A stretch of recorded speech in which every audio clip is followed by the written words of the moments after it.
Bismillahirrahmanirrahim. Assalamualaikum warahmatullahi wabarakatuh. Pada pertemuan kali ini kita akan membahas tentang komunikasi lintas budaya. Mengapa komunikasi lintas budaya ini menjadi penting? Karena dalam kehidupan sekarang hampir dipastikan bahwa kita akan bertemu dengan orang yang mempunyai budaya yang berbeda. Budaya berbeda bisa berasal dari ras yang berbeda, bisa berasal dari daerah yang berbeda, bisa berasal dari negara yang berbeda. Nah, dengan asal kita, atau mungkin terjadi akulturasi gitu kan, masuknya budaya-budaya asing, budaya luar ke dalam budaya yang sudah ada di masyarakat kita atau di suatu daerah. Nah, sehingga terjadi komunikasi antara pendatang dengan penduduk asli. Atau kalau di tempat kerja itu mungkin akan terjadi komunikasi antara orang yang berbudaya yang berbeda, antara orang Sumatera dengan orang Jawa misalnya, orang Indonesia dengan orang Malaysia misalnya. Nah, bagaimana supaya komunikasi ini bisa berjalan dengan baik? Makanya kita perlu melihat bagaimana komunikasi lintas budaya ini. Sebelumnya kita membahas dulu apa itu budaya. Jadi kalau menurut Kamus Bahasa Indonesia, budaya itu adalah komunikasi lintas budaya itu adalah komunikasi yang digunakan baik itu secara verbal ataupun non-verbal dengan memperhatikan faktor-faktor budaya yang ada ketika melakukan komunikasi tersebut. Kemudian lintas budaya itu sendiri bisa diartikan sebagai antar negara, antar wilayah misalnya. Kalau dalam negara antar provinsi, antar daerah misalnya, antar suku itu juga menjadi lintas budaya atau kita sebut juga dengan budaya lokal gitu. Di sini kuncinya adalah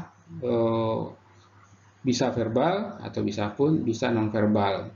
Misalnya kalau tanda jempol ke atas bagi budaya tertentu itu menunjukkan kesetujuan. Tapi ada di budaya tertentu juga menunjukkan kepada itu adalah merupakan penghinaan. Nah, kalau kita tidak tahu maka kita melakukan komunikasi nonverbal tersebut mungkin bisa membuat ketersinggungan dari orang yang berbudaya berbeda. Nah, pertanyaannya, mengapa komunikasi lintas budaya ini penting dipelajari? Pertama itu kita berada sekarang dalam globalisasi. Global itu seperti global itu bola dunia. Bola dunia itu tidak ada batas antar daerah. Jadi ini seperti contohnya. Jadi antar budaya itu sekarang seperti tidak ada sekat, gitu kan. Jadi tidak ada batas antara wilayah, hanya batas teritori saja, administratifnya menjadi batas.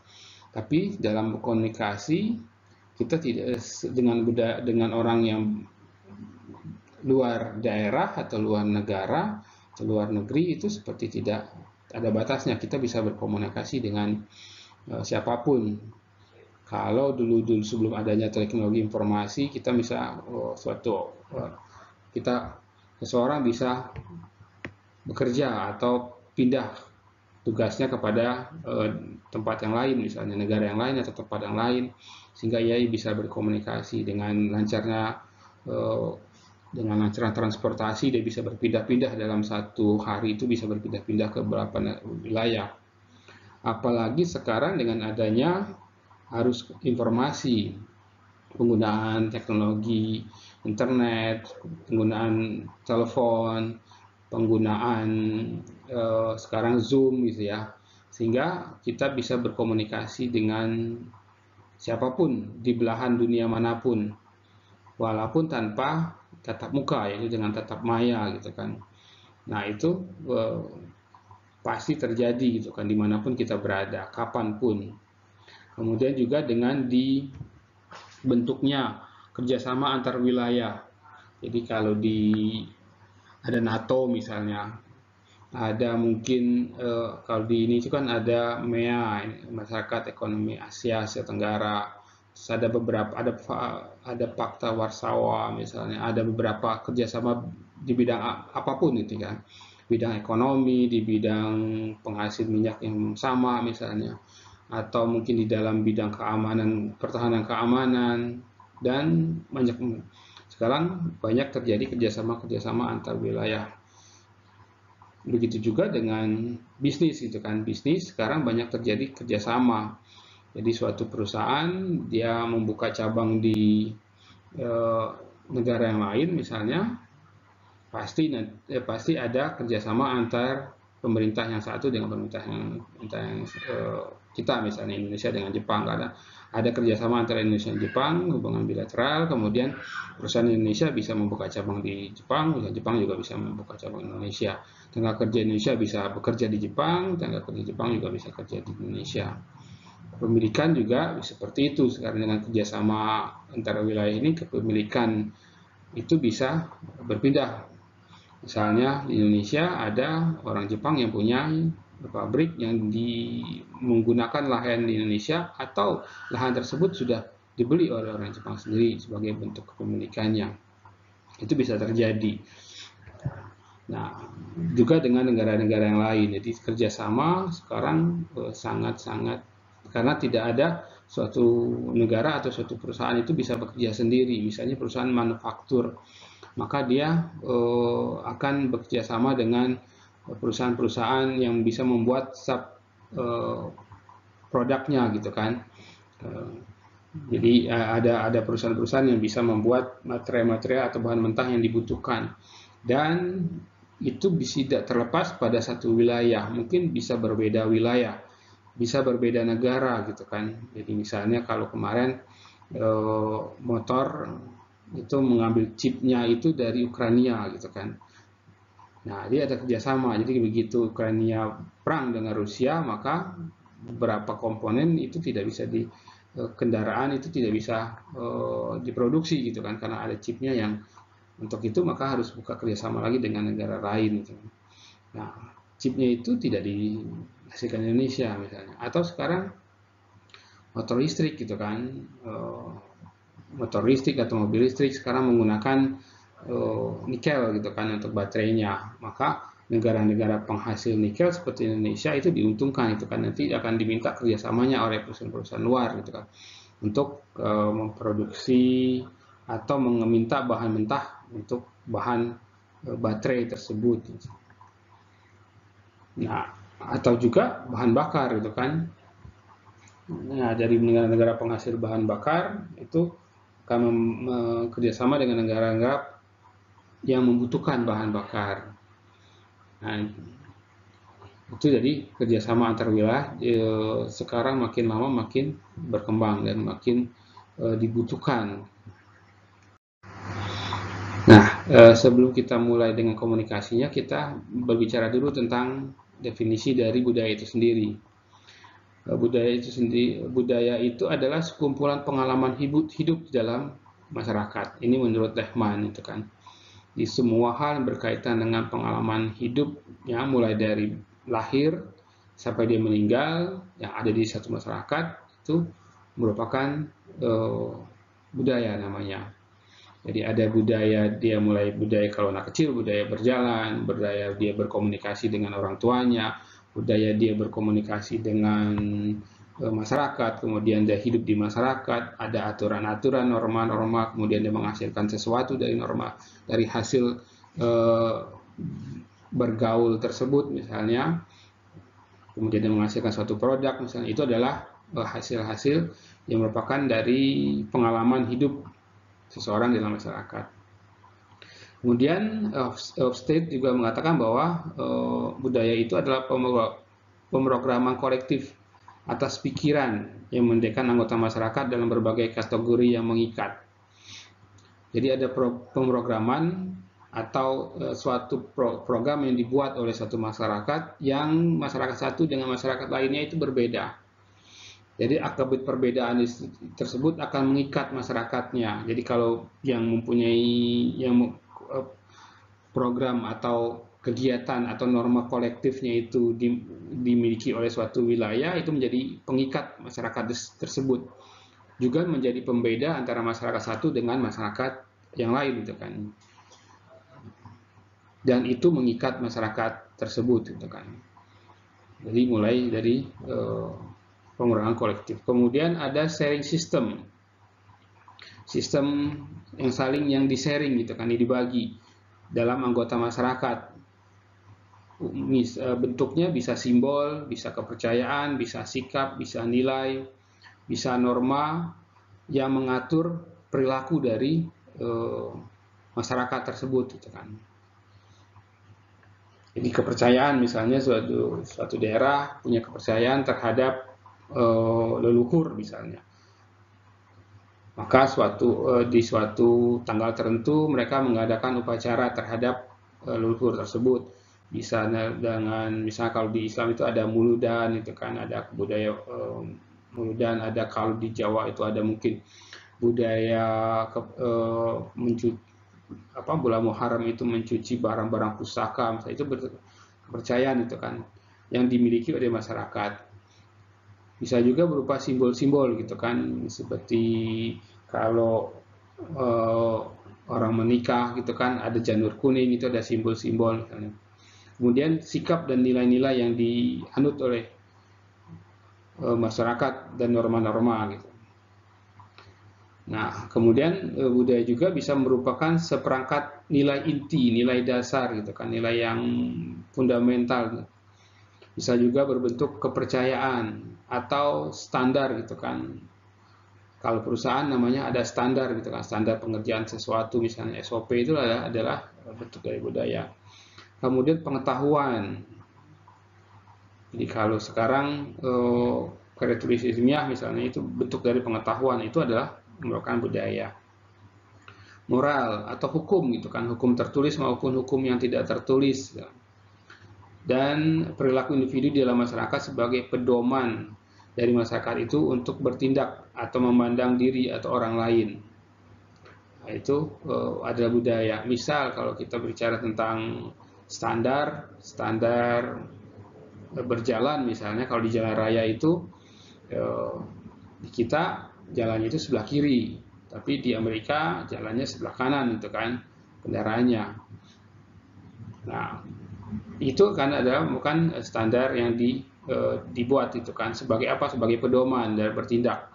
Jadi kalau tidak ada standar tersebut, maka mungkin ada yang jalannya dari kiri, ada jalan di kanan gitu kan.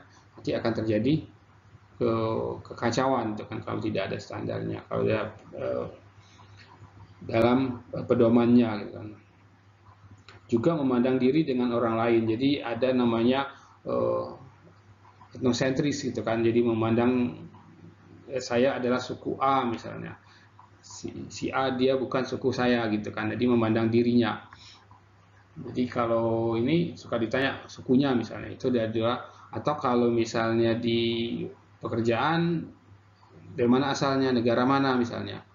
Nah, itu juga memandang diri dengan orang lain itu kan, saya dan bukan kelompok saya atau bukan saya misalnya. Kalau di itu bisa aja perkumpulan orang-orang dengan kewilayahan tertentu, kumpulan masyarakat Jawa, kumpulan masyarakat Medan, Batak, misalnya kumpulan masyarakat Padang, kumpulan masyarakat Timur misalnya. Itu adalah sebagai pedoman dalam bertindak dan memandang dirinya, saya satu kesatuan, satu kesamaan dengan kelompoknya. Nah, dari definisi tadi dapat kita artikan bahwa budaya itu sekumpulan pengalaman hidup, juga merupakan pemrograman kolektif atas pikiran, kemudian juga merupakan sistem sharing, sistem itu yang kemudian hasil pemrograman tersebut dia sharingkan, dibagikan kepada anggota masyarakat. Kemudian merupakan tipe karakteristik dari perilaku dari masyarakatnya.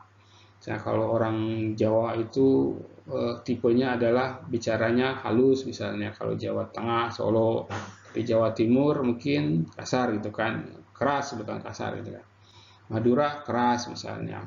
Nah, itu membentuk karakteristik perilaku mereka. Juga membentuk nilai-nilai inti untuk bertindak gitu kan.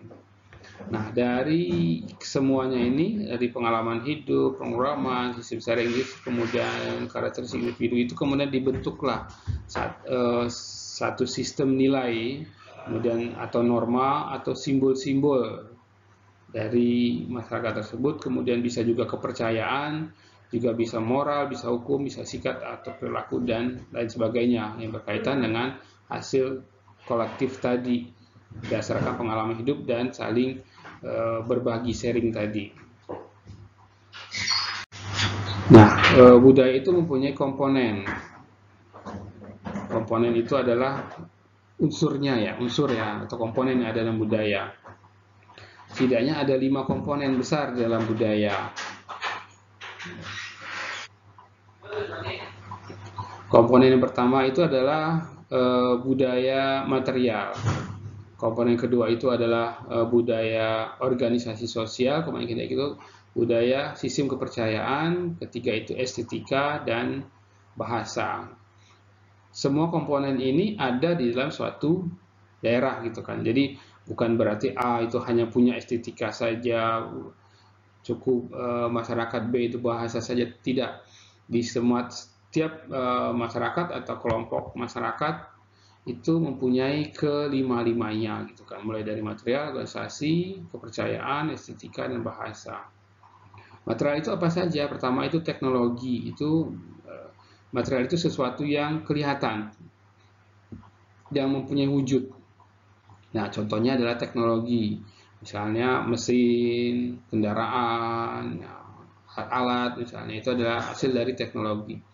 Atau sistem ekonomi, bagaimana cara berdagang, bagaimana cara bernegosiasi misalnya, berkaitan dengan bisnis, itu adalah budaya material.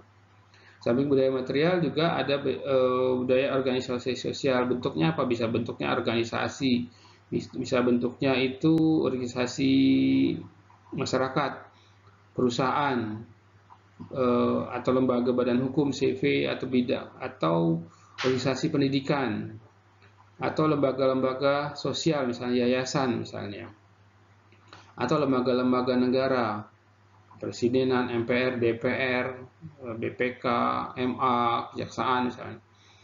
Jadi ada organisasi yang berkaitan dengan bisnis, ada yang berkaitan dengan pendidikan, bisa juga dia berbentuk sosial, bisa berbentuk lembaga negara, bank misalnya, itu ada lembaga negara, Bank Indonesia, bank pemerintah, tapi bank swasta masuk ke organisasi. Kemudian ada sistem kepercayaan. Di sini contohnya adalah agama, kepercayaan, norma, nilai, adat istiadat. Jadi agama itu ada agama yang dari agama wahyu, ada agama yang berdasarkan kepada kepercayaan dari masyarakat tersebut kan. Jadi kayak agama yang dari wahyu misalnya, agama yang diturunkan, ada kitabnya yang diturunkan kepada nabi-nabi. Nah, itu agama dari wahyu. Tapi ada agama yang kitabnya itu dibikin oleh si foundernya gitu kan. Kemudian dia menyebarkan kepercayaan tersebut sehingga menjadi suatu keyakinan bagi pengikutnya. Itu menjadi agama yang dibikin sama manusia gitu kan. Termasuk kemudian ada kepercayaan. Kepercayaan itu berkaitan dengan hal-hal yang mungkin diyakini oleh suatu masyarakat misalnya. Misalnya kalau bulan Muharram itu suatu daerah harus benda-benda pusakanya harus cuci misalnya. Ada kegiatan muludan. Jadi kalau bayi yang wanita yang hamil itu harus ada 7 bulanan misalnya. Kemudian kalau dia lahir nanti tali hari-harinya itu harus ditanam, dikubur misalnya, kemudian dikasih lampu misalnya, itu berkaitan dengan kepercayaan. Nah, setiap kepercayaan tersebut mempunyai nilai-nilai arti gitu dari kegiatan tersebut itu kan. Nah, itu yang hanya dimiliki oleh masyarakat tersebut. Atau juga norma-norma atau nilai gitu kan, dan adat istiadat.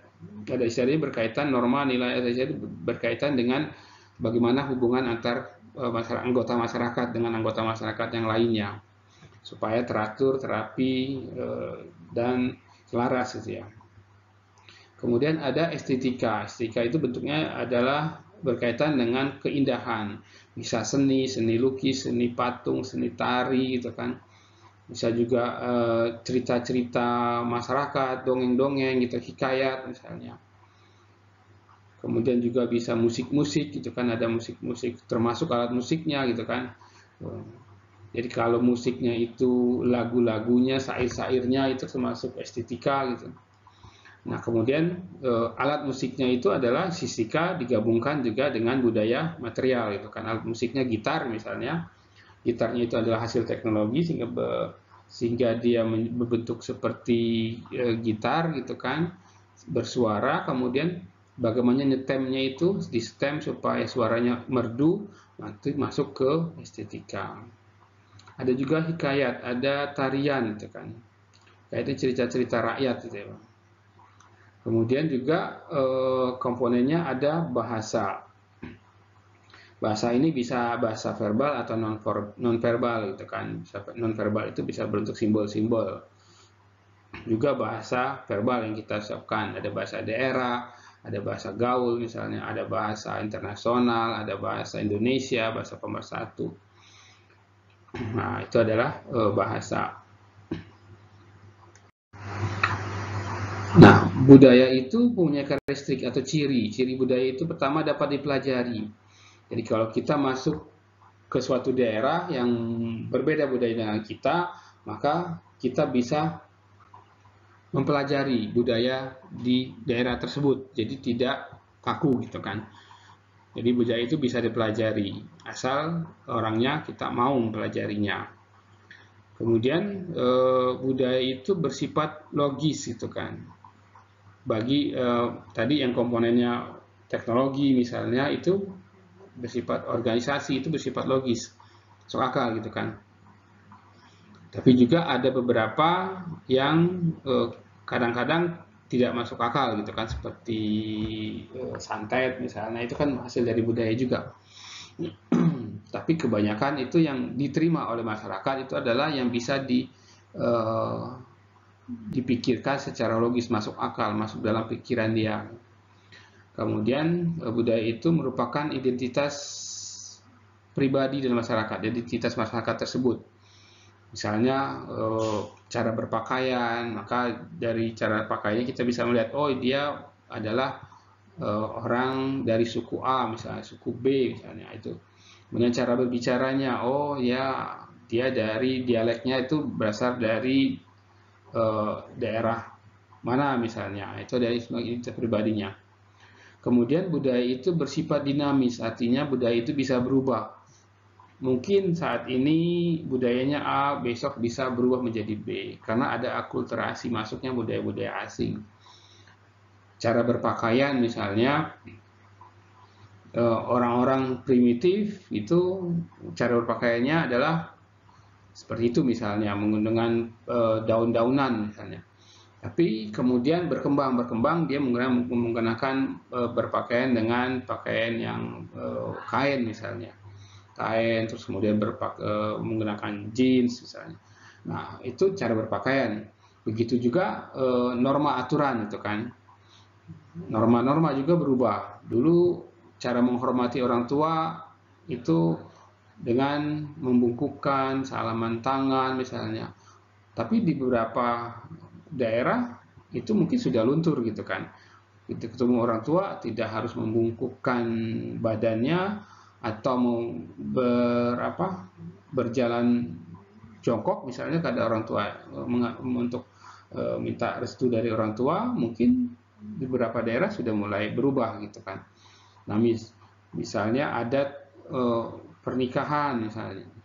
Kalau dulu kalau menikah, kalau diikut adat bisa 2 hari 2 malam misalnya acaranya. Sekarang mungkin sudah berubah gitu, karena anak sekarang walaupun sukunya sama tapi menikahnya simple, pakaiannya tidak mau yang menggunakan pernik-pernik yang banyak misalnya, bajunya baju yang simple, acaranya simple misalnya. Jadi budaya itu bersifat dinamis, selalu berubah, tergantung waktunya, tergantung juga dengan banyaknya budaya asing yang masuk bisa mempengaruhi dari budaya masyarakat tersebut.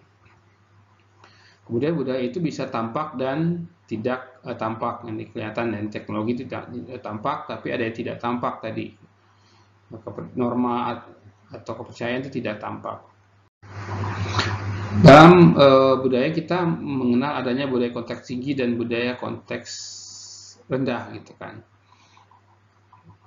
Jadi kalau yang budaya konteks rendah itu cirinya adalah pertama menyukai interaksi verbal langsung, kemudian kurang fasih membaca isyarat nonverbal, kemudian menghargai individualisme.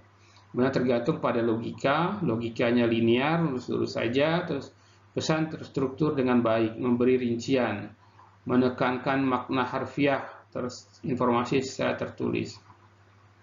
Yang kedua ada budaya konteks tinggi, itu cirinya menyukai interaksi verbal tidak langsung, lebih mampu membaca isyarat nonverbal, menghargai kebersamaan kelompok, tergantung pada konteks dan perasaan, logikanya spiral, terus berputar-putar, menghindari berkata tidak, berkomunikasi dalam pesan yang sederhana, ambigu, dan tidak terkonteks pesan visual.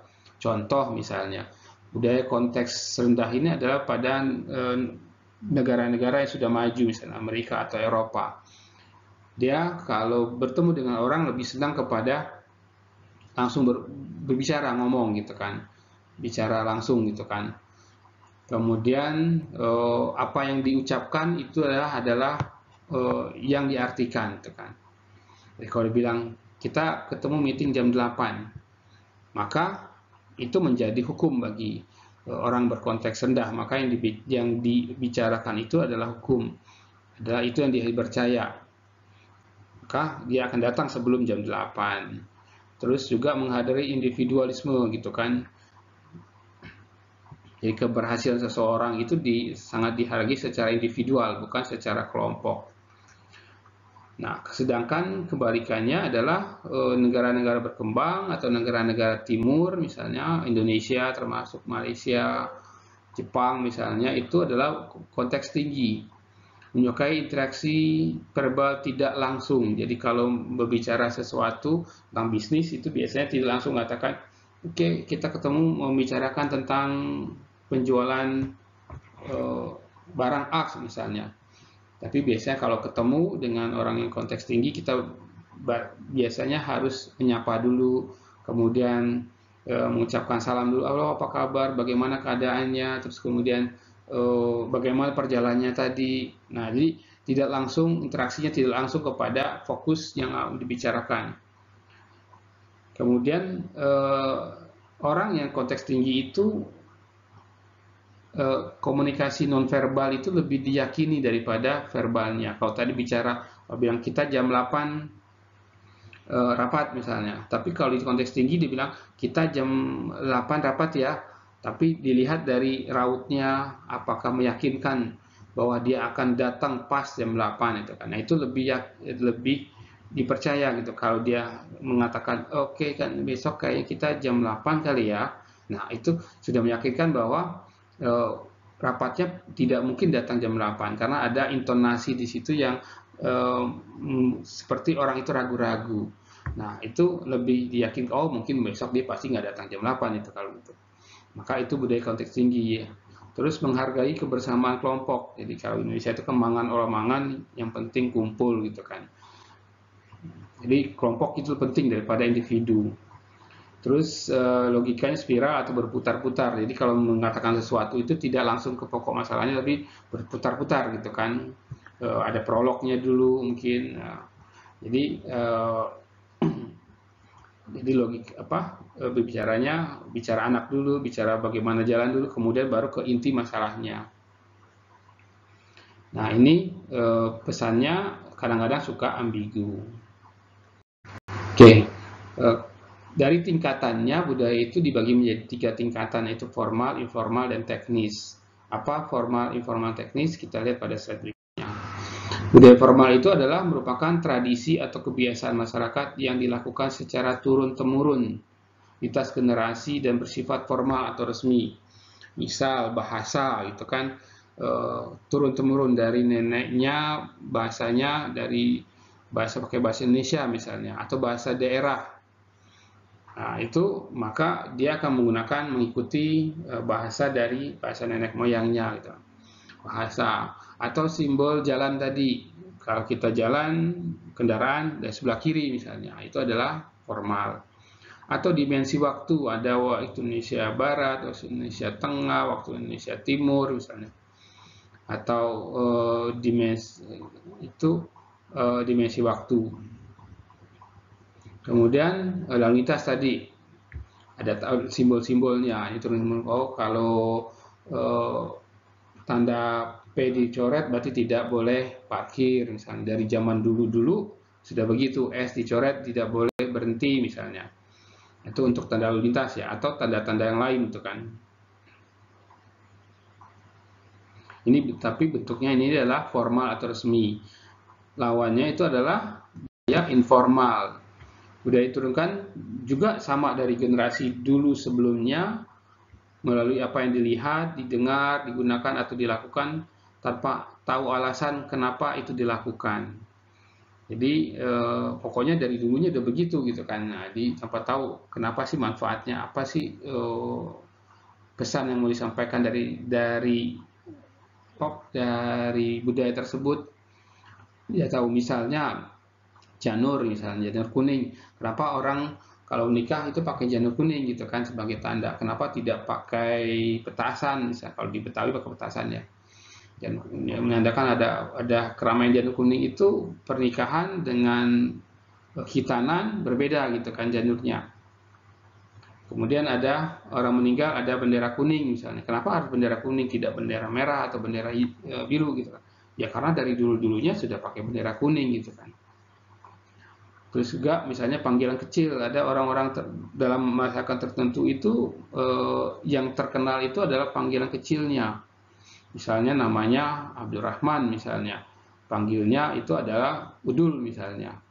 Maka dari bapaknya manggil seperti itu, kemudian anaknya juga, teman-temannya juga akan manggil seperti itu karena orang tuanya sudah manggil si Udul misalnya, bukan si Abdur misalnya, bukan si Abdurrahman misalnya. Nah, itu adalah panggilan kecil.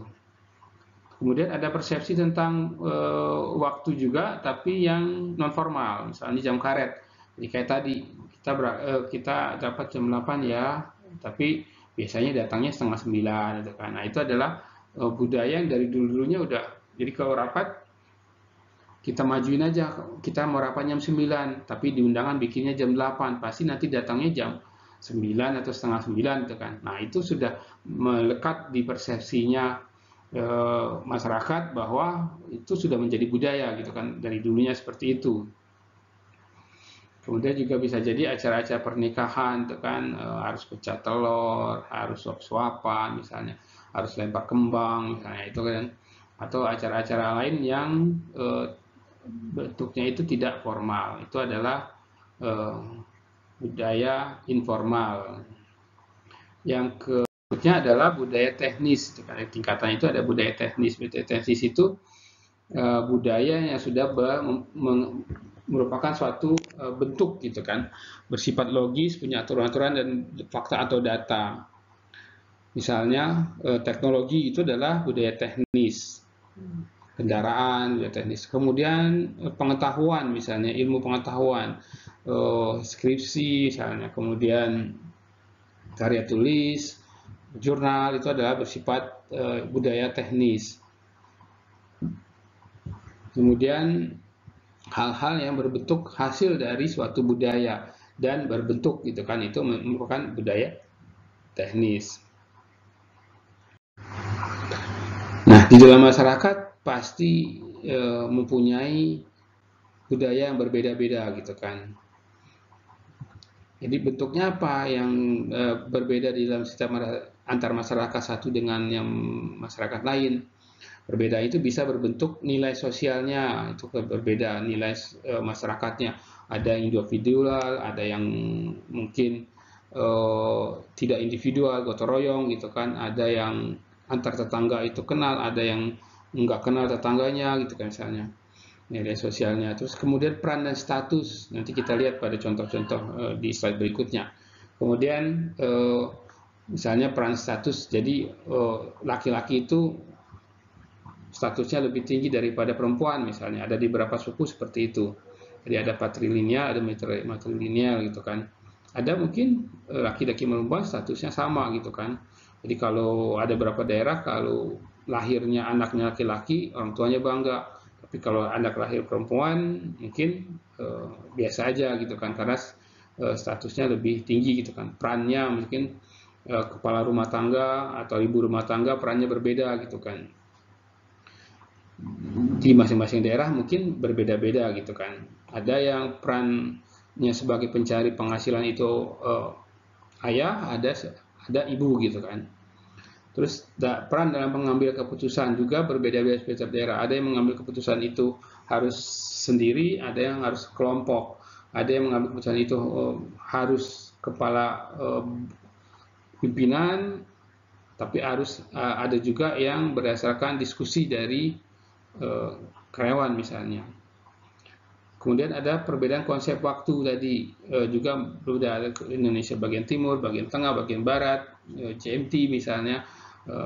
Juga kemudian konsep jarak komunikasi, ada yang harus akrab, ada yang harus jauh gitu kan cara berkomunikasinya. Kemudian konteks budayanya, tingkat budaya konteks tinggi atau konteks rendah gitu kan. Kemudian bahasa tubuhnya juga berbeda-beda, cara menggunakan bahasa nonverbalnya. Kemudian perilaku sosial, bisa juga perilaku etis atau perbedaan budaya di dalam perusahaan itu sendiri. Nah, ini contoh-contohnya dari yang tadi gitu kan. Misalnya budaya gotong royong dan individual, budaya yang patrilineal, matrilineal gitu kan. Ini laki-laki, ini perempuan, ini sama saja laki-laki perempuan menstruasi. Ada yang materialistis, ada yang sosialis, ada yang spiritualis. Ada pengambil keputusannya harus cepat, ada yang perlu kompromi dulu gitu kan. Ada yang penggunaan waktunya, ada yang efisien, ada yang fleksibel. Jadi kalau bilangnya kita harus selesai rapat maksimal 20 menit misalnya. Jadi begitu 20 menit harus selesai, harus rapatnya selesai walaupun keputusannya ada atau tidak ada. Ada yang fleksibel, oh ini belum selesai, ini keputusannya belum dapat, kita panjangin waktunya misalnya. Ada yang menggunakan menjaga jarak, ada yang tidak menjaga jarak atau luas. Ada konteks budaya tinggi, ada rendah tadi, ada non-verbal, terus misalnya juga ada pemberian hadiah itu merupakan suatu biasa aja gitu kan, kalau orang kalau sudah ditolong kemudian memberikan hadiah. Ada yang menganggap pemberian hadiah itu merupakan gratifikasi atau sogokan. Nah, itu tergantung dari budaya yang dibentuk di situ gitu kan. Kemudian ada yang berkaitan dengan komitmen, ada yang kompromi, ada yang once sudah diputuskan A, nggak boleh berubah gitu kan. Tapi ada juga perusahaan yang sudah diputuskan A, tapi dalam perkembangannya itu nggak bisa gitu kan, harus ada penyesuaian gitu kan, karena ada aturan baru misalnya, ada komplain dari konsumen, maka perlu ada kompromi gitu. Kemudian pertanyaannya mengapa ada perbedaan budaya? Pertama itu akibat adanya perbedaan ras, suku, agama, usia, pendidikan, pekerjaan, status jenis kelamin, itu kan menyebabkan berbeda budayanya. Jadi suatu perusahaan yang pekerjanya itu pada usia-usia yang produktif, misalnya usia-usia 20-an, akan berbeda budayanya dengan perusahaan yang mempekerjakan orang-orang dengan usia yang 40 ke atas, misalnya 50 ke atas. Perusahaan yang pekerjanya itu pendidikannya tinggi akan berbeda budayanya dengan yang pendidikannya rendah gitu kan. Nah, itu juga akan menyebabkan perbedaan budaya.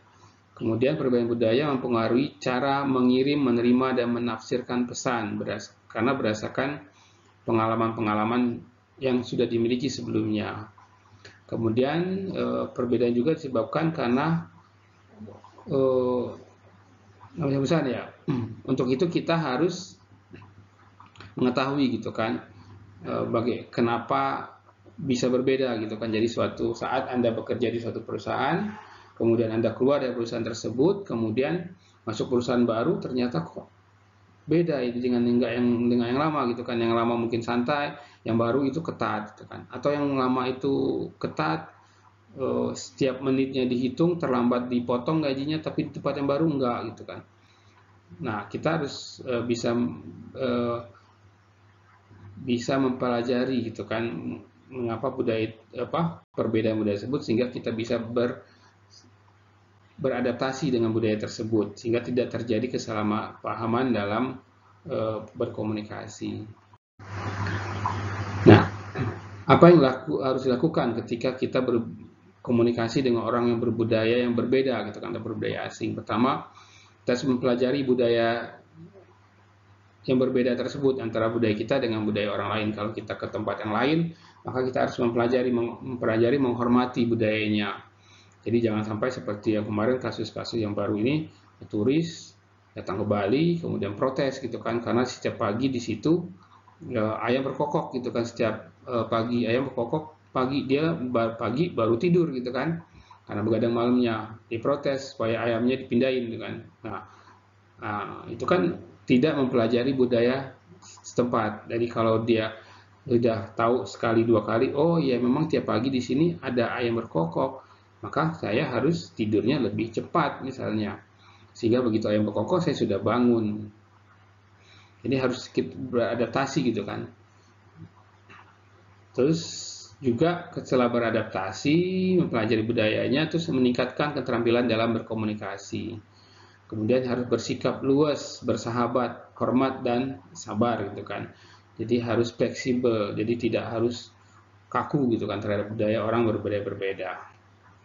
Oke, itu saja mungkin materi kali ini. Untuk tugasnya dari materi kali ini adalah, ini tugasnya pertama itu berikan contoh budaya yang ada di masyarakat lokal atau internasional. Jadi bisa di budaya tempat Anda tinggal, bisa di budaya yang mungkin tempat Anda berasal, atau mungkin budaya yang Anda bisa lihat di film-film misalnya. Apa contohnya budayanya? Kemudian kelompokkan budaya tersebut dalam komponen dan tingkatan budaya pada tabel Sibaya ini. Contoh budayanya apa di sini? Terus asal budayanya dari mana, kemudian komponennya apa, apakah teknologi, apakah masuk organisasi, apakah masuk estetika, sama masuk bahasa. Tingkatannya apa? Tingkatannya adalah apakah dia masuk formal atau informal atau mungkin teknis gitu kan. Contoh budaya adalah misal gitu kan, tepat waktu misalnya. Asal budayanya dari mana misalnya dilihat. Jadi ada suatu perusahaan misalnya McD itu memberikan ke konsumen bahwa ketepatan waktu dalam penyajian makanan. Jadi setiap makanan itu sampai ke tangan konsumen tidak lebih dari 5 menit misalnya. Asal budayanya adalah perusahaan makanan McD misalnya gitu ya. Kemudian komponennya apa? Komponennya adalah teknologi tadi, karena menggunakan teknologi yang kompornya yang tepat waktu. Kemudian ada norma, ada aturan di situ komponennya. Komponennya ada SOP-nya di situ, aturannya bahwa penyajian itu mulai dari awal sampai terakhir sampai konsumen ada aturannya, sehingga diinikan sehingga bisa tepat waktu. Buat tingkatannya apa? Tingkatannya adalah tingkatan teknis, teknis karena berkaitan dengan teknologi tadi. Nah, begitu juga yang lainnya. Jadi ini Anda buat 5 contoh saja. Jadi ini kerja kelompok. Jadi satu kelompok itu membuat 5 contoh budaya yang ada di masyarakat. Kemudian masukkan ke dalam tabel ini. Oke, makasih. Sampai ketemu lagi pertemuan berikutnya. Assalamualaikum warahmatullahi wabarakatuh.